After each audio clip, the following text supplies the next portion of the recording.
हाँ जी, अस्सलाम वालेकुम नौजवानों।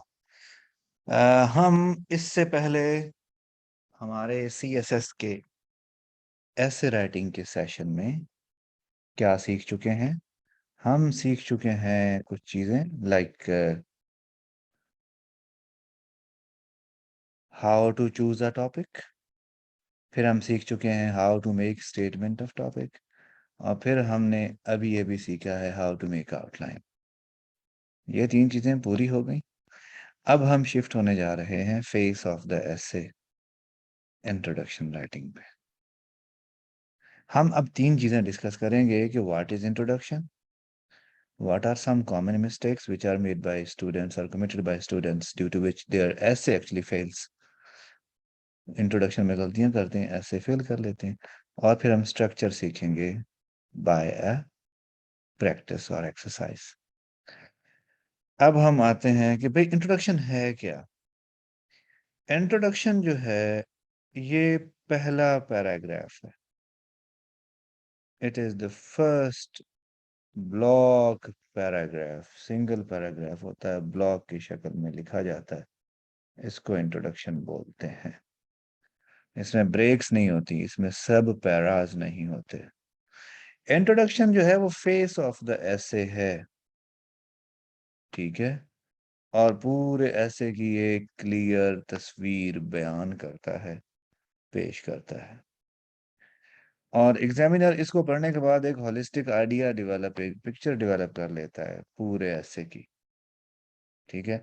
और ये बहुत अहम चीज है कि after reading the introduction the examiner decides either to read next page और नॉट।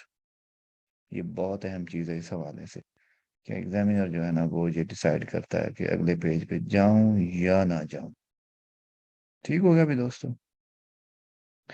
अब हम आगे बढ़ते हैं। कॉमन मिस्टेक्स क्या हैं जो लोग इंट्रोडक्शन लिखते हुए करते हैं, फिर इंट्रोडक्शन उनके गले पड़ जाता है। पहला काम तो है टू जनरल लिखना या इररेलेवेंट लिखना जी। में आए बाई शाएं बातें कर कर के काम की बात की तरफ ना आना।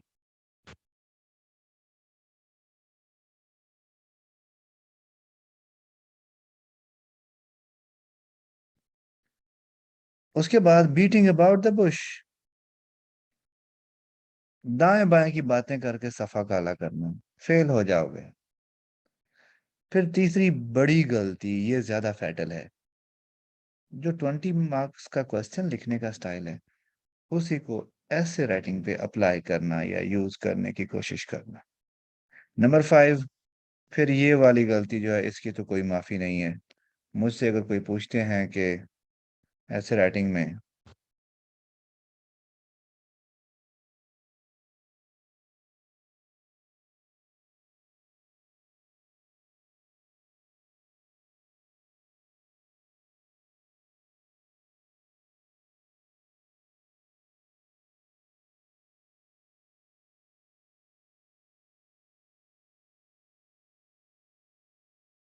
तो ये गलती करते हैं कि ग्रामर की और स्पेलिंग की। मुझसे अगर कोई पूछता है कि सर अगर आप ऐसे लिखते हुए ग्रामर या स्पेलिंग मिस्टेक करें तो कोई मसला है, तो मैं कहता होता हूँ जी कोई जरा भी मसला नहीं है।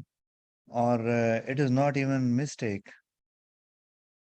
If you make some grammar or spelling mistake while writing an essay. It is not considered even a mistake, it is a blunder, ठीक है।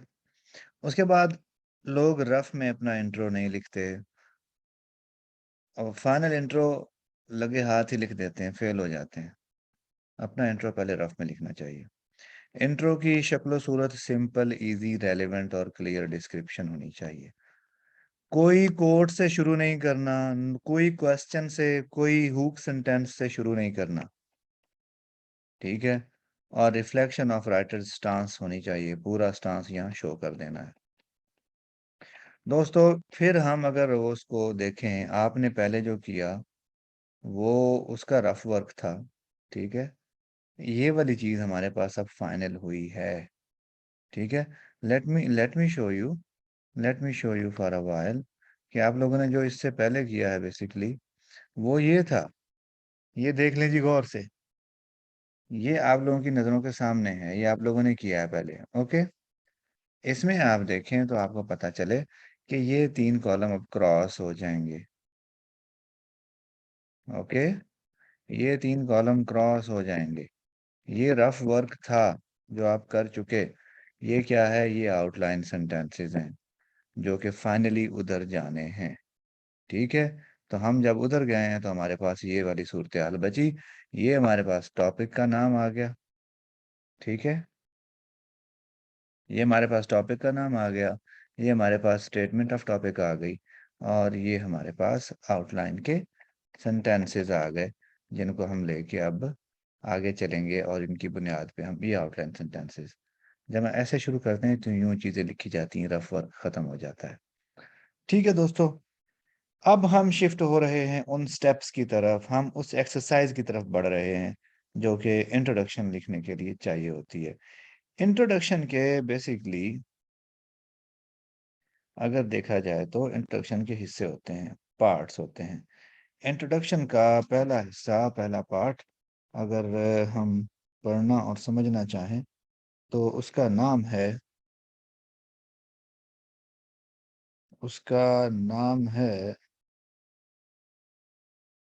ये है जी, इंट्रोडक्शन का पहला हिस्सा जिसे कहते हैं ओपनिंग पार्ट। इंट्रोडक्शन के पहले हिस्से को ओपनिंग पार्ट कहा जाता है। इंट्रोडक्शन का पहला हिस्सा ओपनिंग पार्ट है और ये 2 लाइनों पे मुश्तमिल है। पहली 2 लाइनें और अगली 2 लाइनें, टोटल 4 लाइन्स पे ये मुश्तमिल होता है। ठीक है, 4 लाइन्स कौन सी हैं बेसिकली इसकी? इसकी जो 4 लाइन्स हैं वो पहली 2 लाइन्स होंगी जनरल लाइन्स। अपने टॉपिक के बारे में कोई सी 2 जनरल लाइन लिखना। और फिर क्या होना है, फिर आपने स्पेसिफिक होकर अपनी स्टेटमेंट ऑफ टॉपिक जो है वो हाईलाइट करनी और लिखनी है। ठीक है, अब मैं आपको समझाने लगा हूं। अब जरा गौर से कि जनरल लाइनें क्या होती हैं। दोस्तों, जनरल लाइन बेसिकली ये होती है कि आपका टॉपिक आपके सामने है, आप अपने टॉपिक के बारे में बिल्कुल बेजरर सी 2 लाइनें उठा के ऐसे के आगाज में लिख देते हैं। फॉर एग्जाम्पल, आपका टॉपिक जो है, आपका ऐसे जो है, दैट इज अबाउट एजुकेशन या दैट इज अबाउट डेमोक्रेसी। तो डेमोक्रेसी के बारे में जो 2 जनरल सी लाइन लिखी जाएंगी वो क्या होंगी कि democracy is a system of governance which is widely practiced and approved by the modern world. Full stop. फिर अगर आपका टॉपिक एजुकेशन है तो एजुकेशन के बारे में आप 2 लाइनें क्या उठा के लिख सकते हैं कि education is responsible for social, economic, political, cultural and intellectual development of any society. Kashmir आपका टॉपिक है तो आप कहते हैं कि almost all the nations have seen the dawn of freedom, but in case of Kashmir, it is very unfortunate that they are still under Indian occupation. ये basically क्या थी? ये जेनेरिक लाइंस थी। तो दोस्तों, आपका टॉपिक क्या है? आपका टॉपिक है socio economic problems of Pakistan. ये आपका टॉपिक है। ओके, तो आपने क्या करनी है, इसके बारे में 2 जेनेरिक लाइनें लिखनी है और फिर इसकी ये स्पेसिफिक हो जाना है, इसकी स्टेटमेंट ऑफ टॉपिक लिख देनी है। तो दोस्तों, हेयर यू गो, टाइप करना शुरू कर दें, जल्दी भी जल्दी टाइप करें जी। 2 जेनेरिक लाइनें और फिर 2 स्पेसिफिक लाइनें। सोशो इकोनॉमिक सोशो इकोनॉमिक के बारे में बस 2 जेनेरिक लाइन, तो ज्यादा बड़ा काम नहीं। ठीक है, कोई डेफिनेशन नहीं लिखते हुए। वो डेफिनेशन वगैरह वाली हरकतें जो होती हैं वो 20 नंबर के सवाल में। ये दूसरा मरला है जिसमें हमने वो एक एक करके उठाने हैं प्रॉब्लम्स और उनको यहाँ पे डिस्प्ले करते जाना है, 3 3 करके। हाँ मोहसिन, एक्सप्लेनेशन नहीं देनी, एक कामा सिर्फ ऐड करना है। ठीक है ना। आपस में इनके कनेक्शंस भी नहीं बताने मोहसिन। बिल्कुल स्मूथ राइड करनी, बिल्कुल smooth, without mentioning their interconnectivity.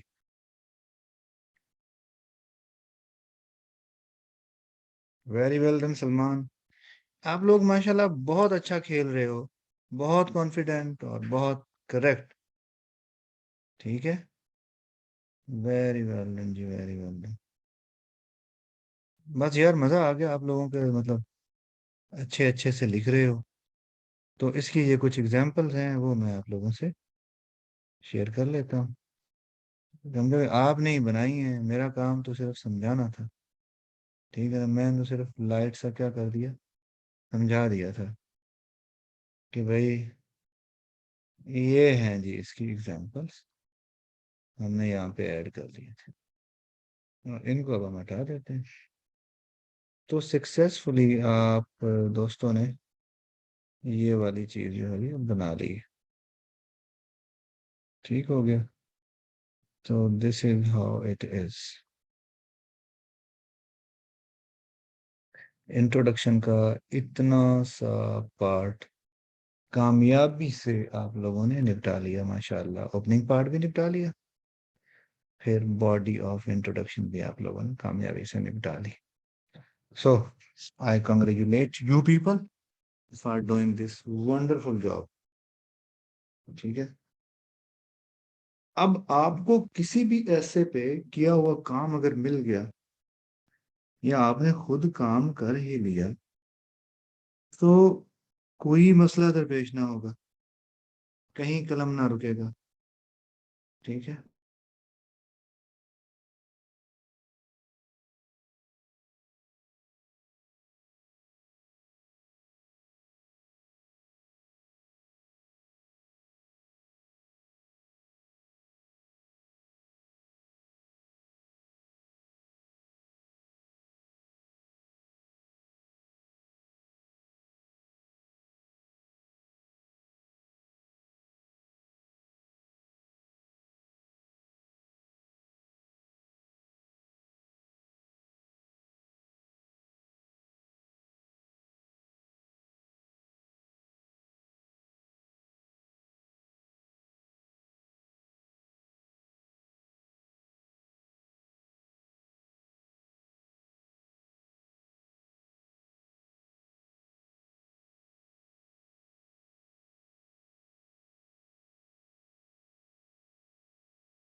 हाँ जी नौजवानों, किसी बंदे का कोई सवाल भाई, कोई बंदा जिसको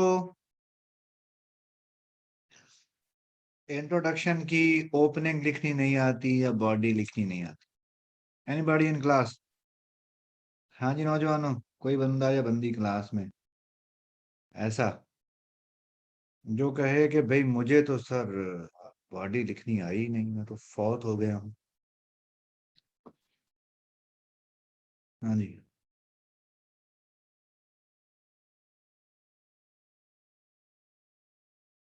क्लियर? मतलब आपको किसी भी ऐसे का अगर आउटलाइन वाला मामला पकड़ा दिया जाए तो आप उसका इंट्रोडक्शन लिख लेंगे, राइट ना? और यार बोला करो, बताया करो। ठीक है। तो अभी ये आप मुझे बताएं कि आप घर से आए, तशरीफ लाए हैं, घर से आके आप लोगों ने एक नया ऐसे का टॉपिक छेड़ा। ठीक है। नया ऐसे का टॉपिक छेड़ा, फिर उसकी आउटलाइन बनाई। दो स्टेप हो गए। फिर उसी पैटर्न पे एक इंट्रो लिखना सीख लिया। अब मुझे बताएं कि ये सारा कुछ करने के लिए आप लोगों को किताबें पढ़ना पड़ी? लाइब्रेरी में कोई गया आप में से दौड़ के?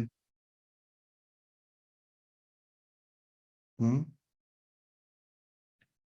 तो what I really believe is कि भाई आप लोग जो हो ना,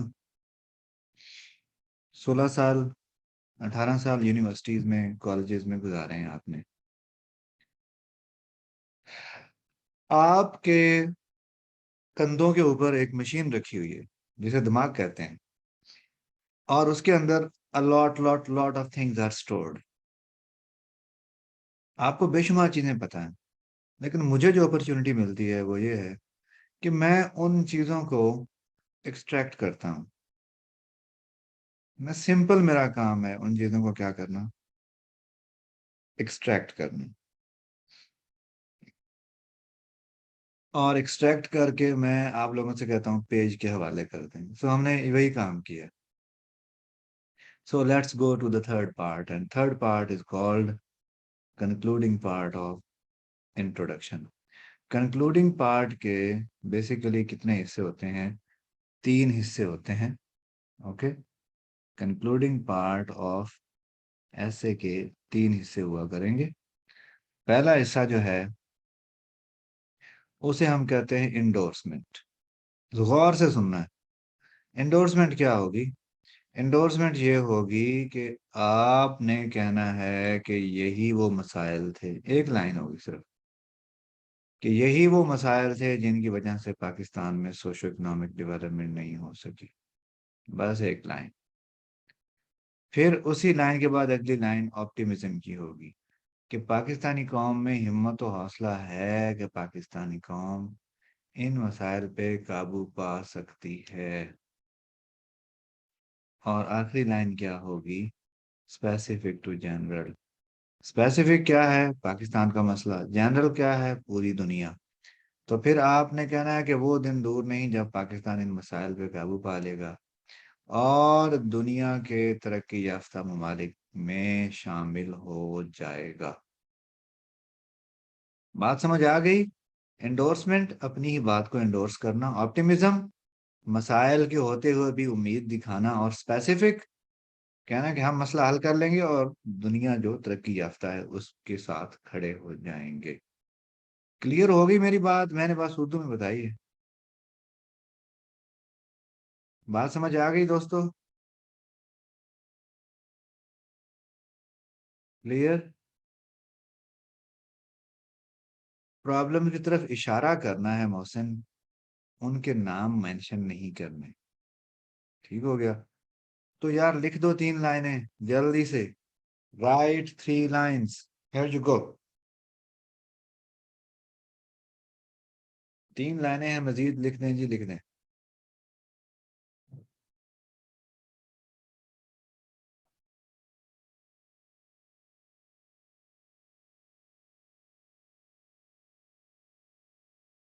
चलो।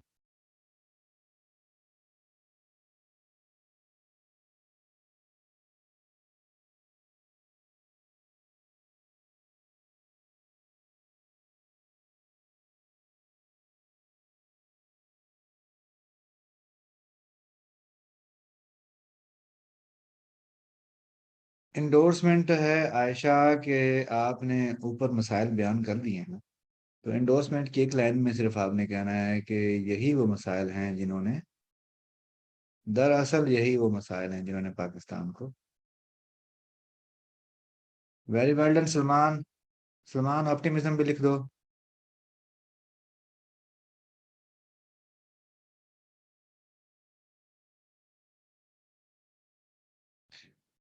Doctor Hina, excellent shot. बहुत अच्छी batting.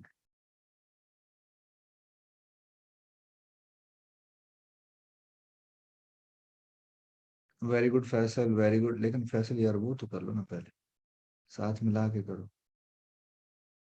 Very well done Adeel Zubair. Optimism पे शिफ्ट हो जाएं कि कौम में हिम्मत और हौसला मौजूद है।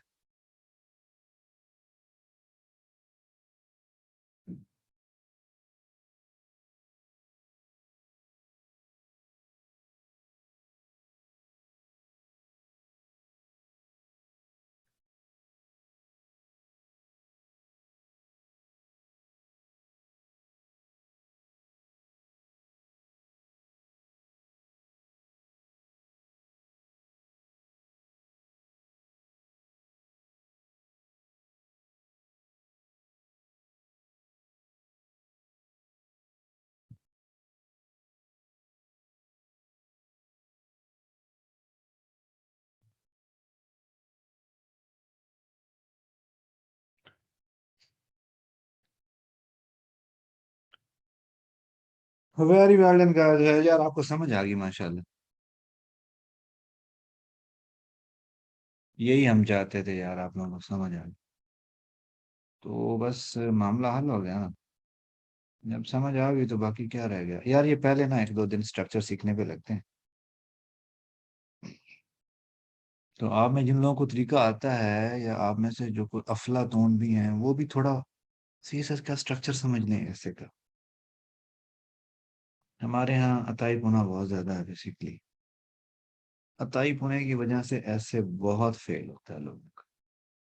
पढ़ाने वाले अताई हैं और सीएसएस का पैटर्न नहीं आता है। अपनी ही कोई तकरीर फिल्म कहानी सुनाते हैं, और को सही पढ़ा रहा उस पे तनकीद करते भी हैं, करवाते भी हैं। ये एक बड़ी डर्टी सी गेम है यार। खैर, I am not even part of Facebook, WhatsApp, ड्रामेबाजी पेजेस वगैरह। तो जरा मुझे इसमें आसानी रहती है कि मैं उस चकचक में नहीं पड़ता। मेरे पास अल्लाह का शुक्र है रेफरेंस से आ जाते हैं स्टूडेंट्स, तो फिर वो जाते वो सीख जाते हैं। और स्पेसिफिक टू जनरल, वो दिन दूर नहीं जब पाकिस्तान दुनिया की तरक्की याफ्ता कौमों में खड़ा होगा, इन मसाइल पर काबू पा लेगा और दुनिया की तरक्की याफ्ता कौमों में शामिल होगा। बात समझ आ गई? ये है जी स्पेसिफिक टू जनरल। क्लियर राहिला?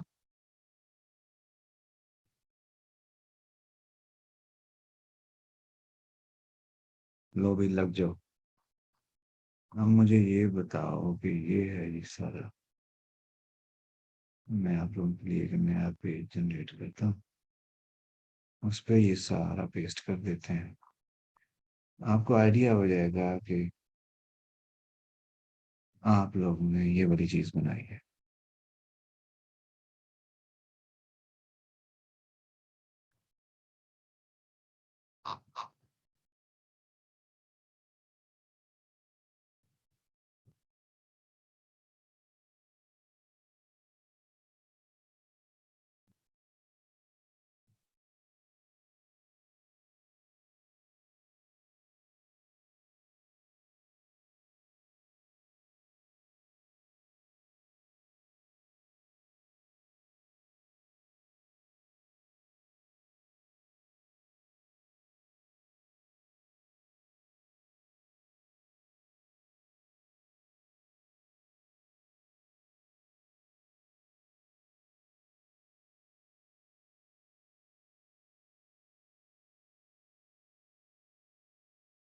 दोस्तों, ये है सारी कहानी जो आपकी नजरों के सामने अभी आने जा रही है। ये है वो सारी मेहनत और सारा कष्ट जो आप लोगों ने किया है। ये सबसे पहली लाइन जो है ये है जेनेरिक लाइन। ठीक है। ये जो किस में है, ये जो येलो में लाइन है पहली, ये जेनेरिक लाइन है। ठीक है। फिर उसके बाद आगे जो आ गई है इसमें ग्रीन में, ये ब्लू लाइन है। उसके बाद फिर क्या है, उसके बाद कार्ड्स हैं। जो ब्लू में हैं ये सारे कार्ड डिस्प्ले हुए हुए हैं। और उसके बाद फिर येलो में क्या है, हाँ वो क्या है, एंडोर्समेंट है। और उसके बाद ब्लू में क्या है, उसके बाद ब्लू में ऑप्टिमिज्म है। और उसके बाद फिर अगेन जो हम पिंक में हमने लिखा है वो बेसिकली है स्पेसिफिक टू जनरल। ये इंट्रो जो आपकी नज़रों के सामने है, मुझे नज़र आ रहा है, ये आप लोगों ने लिखा है। और I congratulate you people for this achievement. ठीक हो गया। जैसे मैंने कल आप लोगों को आउटलाइन बनाने पे कॉन्ग्रेचुलेट किया था, ऐसे ही मैं आप लोगों को आज ये वाला इंट्रोडक्शन लिखने पे कॉन्ग्रेचुलेट करता हूँ। अब बताएं जी, इंट्रोडक्शन लिखना मुश्किल है या आसान है?